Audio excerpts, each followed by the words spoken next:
And now all Ariel really needs is an anchor for her to really sink her teeth into. A physical manifestation of all of the joys and pleasures that come from living on land and experiencing something new.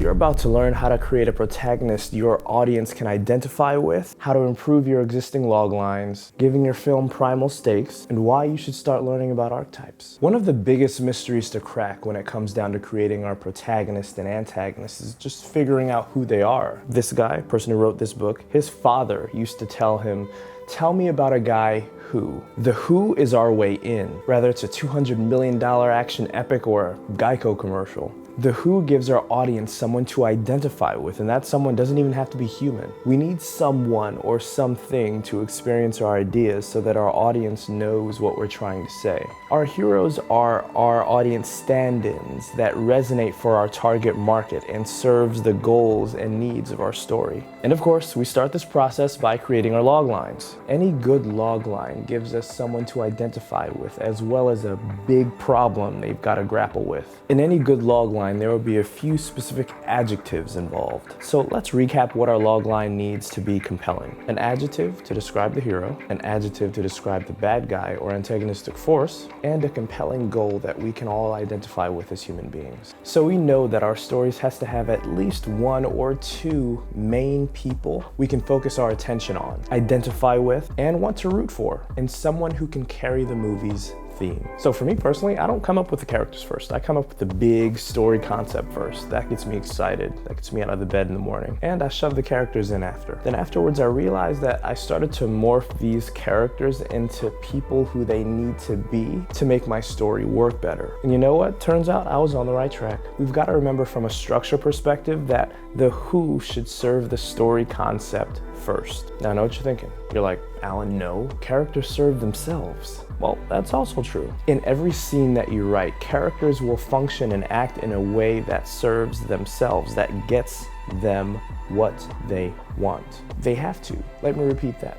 They must function in a way that serves themselves. Now, I know we've got to make characters that serve themselves, but remember, our jobs as screenwriters is to tie that character's wants, needs, and desires into that story concept so that overall, our character does serve the needs of our story. So confusing. Let me break it down. Let's take Ariel from Little Mermaid, for instance. This story concept is all about the trials and tribulations of a young lady growing up, spreading her wings, and eventually leaving the nest. It's clear that Ariel wants to experience all of the joys and pleasures that comes from living on land. Why? Because it's new, it's exciting, it's fun, and it's not what she's used to. And now all Ariel really needs is an anchor for her to really sink her teeth into. A physical manifestation of all of the joys and pleasures that come from living on land and experiencing something new. Something that makes Ariel's desire strong enough to defy her father, make a deal with the devil, and put her beautiful voice on the line. You guessed it. That anchor is a man, the prince. Now remember what I said? We need someone or something to experience our ideas so that our audience knows what we're trying to say. See, I was right. But for the sake of this story, this man is a physical manifestation of everything that Ariel wants out of life right now. And in the end, hopefully the audience realizes that Ariel's needs, wants, and desires are indeed tied to that overall story concept I described earlier. Please leave a comment below if it does or doesn't make sense. So with that new knowledge under our belts, think about who my character has to be to maximize the validity of my story. Our story should mean the most to our MC. So for our feature films, we want our hero to be the person who really needs those lessons that our story has to offer. Snyder argues to really make our story concepts work, we have to play with our characters to give our hero the most conflict, the longest journey, and the most primal goal to amp up our idea for maximum impact. The prince works so well as a physical manifestation for everything Ariel wants and needs in the story because we all want to find love, and he is a physical manifestation of that love. He acts as the story's primal urge, the anchor. So remember, once we've got our hero, the motivation for how they move and operate has got to be a basic one. What does your hero want? In any commercial film, Our hero has got to have urges tied to survival, hunger, sex, protection of others, or fear of death. Something extremely basic. These primal desires gives our hero real stakes. We'll realize that once we make our character's desires primal and put that in the forefront of our stories, that we're really creating some compelling conflict here. Across the Spider-Verse has Miles Morales struggling to strike a balance between fighting crime, focusing on his future, and showing up for his family.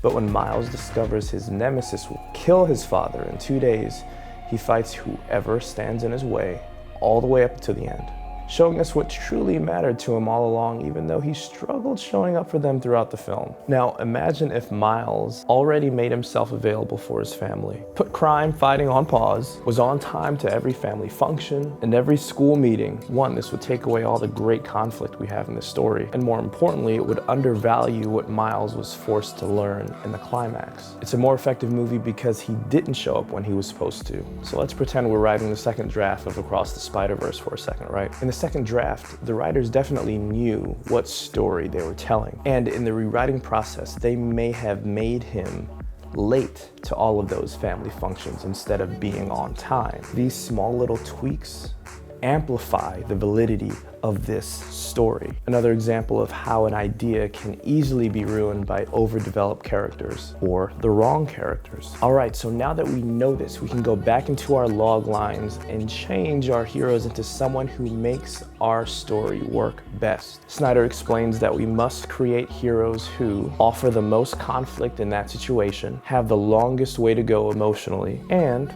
are the most demographically pleasing. And remember, Snyder focused a lot on marketability in his scripts, right? So he thought that we should really focus on heroes that our audience would enjoy seeing on screen. Additionally, to learn a little bit more about the heroes in our story, it would really do us some good to really know about the kind of hero we are creating and know where that kind of hero came from. Believe it or not, our heroes come from a long line of other heroes that is just like the one you are creating. And this is where our conversation about archetypes comes into play. If we analyze heroes and other stories with similar arcs and similar demographics, it pretty much matches up with our hero. We'll see what's been done before to them, and then we can find new and innovative ways to spruce these people up. He doesn't want us writing with a particular actor in mind. He wants us to really understand the long lineage of heroes our MC descended from. Snyder says, like knowing the history of certain story types,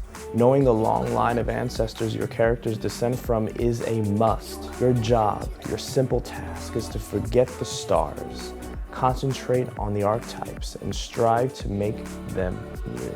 So ultimately, Snyder tells us to create a story about a guy or girl who we can identify with, we can learn from, we have a compelling reason to follow, we believe deserves to win, and has stakes that are primal and ring true for you. If you've gotten any enjoyment at all from watching this video, please give this video a like, share it with your friends, you know, if you're with your class if you need to. I know my videos are shared a lot in classrooms now.